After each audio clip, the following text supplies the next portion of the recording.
है जहाँ कथाकार कथा करना पसंद करते हैं, कथा कहना पसंद करते हैं। पीछे महादेव की होली सीहोर की हुई, महादेव की होली आष्टा की हुई। आष्टा की महादेव की होली 29 तारीख को हुई, जिसमें गुलाल की जगह कोई नारियल फेंका गया, जिसके कारण बस ब्रेन में थोड़ा सा दिक्कत आ गया है। तो जो गुम्मा, जैसे कि चोट लगती है तो गुम्मा ऊपर उठता है, तो अंदर की ओर चोट लगने के कारण अंदर सूजन हो गई है ब्रेन में। तो डॉक्टरों के हिसाब से माइंड पर ज़्यादा जोर नहीं दे सकते और लगातार दवाइयों पर भी थोड़ा सा रहना पड़ेगा। तो जब तक डॉक्टर परमिशन नहीं देते तब तक कथा हम कर नहीं सकते। आप हमारी जीजी हो और आप हमारे जीजा हो, एक भाई के दर्द को आप लोग जानते हो। तो मुझे उम्मीद है कि आप सब यहाँ पहुँचे, आप लोगों को कष्ट हुआ और केवल हमारे वचन को निभाना था, इसलिए हॉस्पिटल से छुट्टी कराकर मैं आज आप लोगों के बीच में आया हूँ। थोड़ा कष्ट आपको हुआ होगा कि आप लोग अपना अपना खर्चा कर कर यहाँ तक पहुँचे होंगे, पर विश्वास रखिएगा, हम देवड़ा परिवार को ये वचन देकर जाते हैं और मनासा वालों को ये कोई खर्चा आपको नहीं करना पड़ेगा। अगले वर्ष बिटले सेवा समिति इस कथा को करने के लिए इन्हीं यजमान के पद पर हम आएंगे। हमारे कलेक्टर महोदय, SP, SDM, TI, SSP, SP, commissioner, यहाँ के विधायक, यहाँ के सांसद, यहाँ के नगरपालिका अध्यक्ष, यहाँ के अध्यक्ष महोदय, ये सब बहुत सुचारू रूप से उस कथा का आयोजन करेंगे और उसका खर्चा पूरी बिटले सेवा समिति उठाएगी। आपको उसकी चिंता नहीं करना। बस थोड़ा शरीर में कष्ट होने के कारण बस हमारे मस्तिष्क पर जोर नहीं दे सकते और ज़्यादा बोल नहीं सकते, इसलिए आप लोगों से क्षमा मांगने के लिए हम यहाँ आए।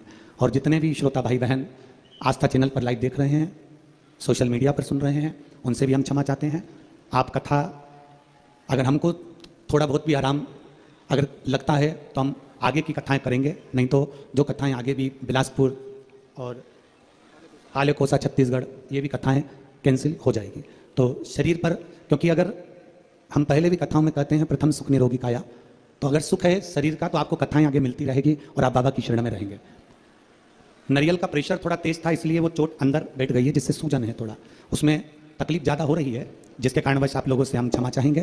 पर आप लोगों से मिलना हुआ, थोड़ी गलती हमारी हो गई जो हम आप लोगों के बीच कथा नहीं कर पा रहे हैं। पर अगले वर्ष पक्का है ना जीजिया?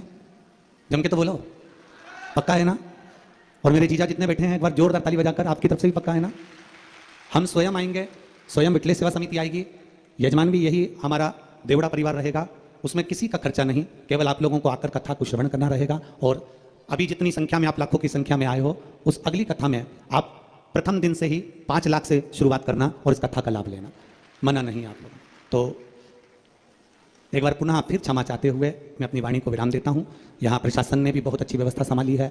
देवड़ा परिवार ने, पहले तो कथा कैंसिल हो गई थी, फिर वापस देवड़ा परिवार ने प्रयास किया। यहाँ के विधायक महोदय, यहाँ के सांसद महोदय, यहाँ के अध्यक्ष महोदय, यहाँ के समाज के अध्यक्ष महोदय, सभी ने बहुत मेहनत करी, सेवा करी, जिसके कारणवश ये कथा यहाँ वापस मिली। पर कथा में बाबा देवाधिदेव महादेव को जब कराना होगा, आज भी हमारे देवड़ा परिवार की माता जी की आंख में आंसू थे। हमने कहा माँ तो चिंता मत कर, तेरा बेटा तुझे वचन देकर जाता है, 1 साल में वापस आऊँगा कथा करने के लिए, और दिल से करेंगे। तो मैं क्षमा चाहते हुए इस कथा को यहीं पर विराम देता हूँ और प्रयास करूँगा आप सब मुझे क्षमा करेंगे। श्री शिवाय नमस्तुभ्यम। आपका ये भाई फिर मिलेगा वापिस पुनः। जब तक स्वास्थ्य ठीक नहीं होता, आगे की जो भी कथाएं रहेंगी वो कैंसिल होती जाएंगी। जो आस्था चैनल पर सुन रहे हैं वो ध्यान रखें इस चीज़ का। श्री शिवाय नमस्तुभ्यम। आज से जो लाइव कथा थी वो नहाते हुए डी लाइव उबरेश्वर धाम की जो रुद्राक्ष उत्सव की कथा है वो आपको डी लाइव 7 दिन श्रवण करने को मिल जाएगी। हर हर। एक बार देवड़ा परिवार के लिए जोरदार ताली बजाएं, जिन्होंने इतनी मेहनत, इतना व्यवस्था सुचारू रूप से करी है। देवड़ा परिवार के प्रेम के कारणवश ही ये लोग तो आए थे हॉस्पिटल मिलने के लिए और अस्पताल पहुंचे थे हॉस्पिटल में। तब मैंने इनको कहा था कि मैं अस्पताल से डायरेक्ट आपके मनासा आऊँगा और भक्तों से एक बार मिलकर जरूर जाऊँगा। हर हर महादेव।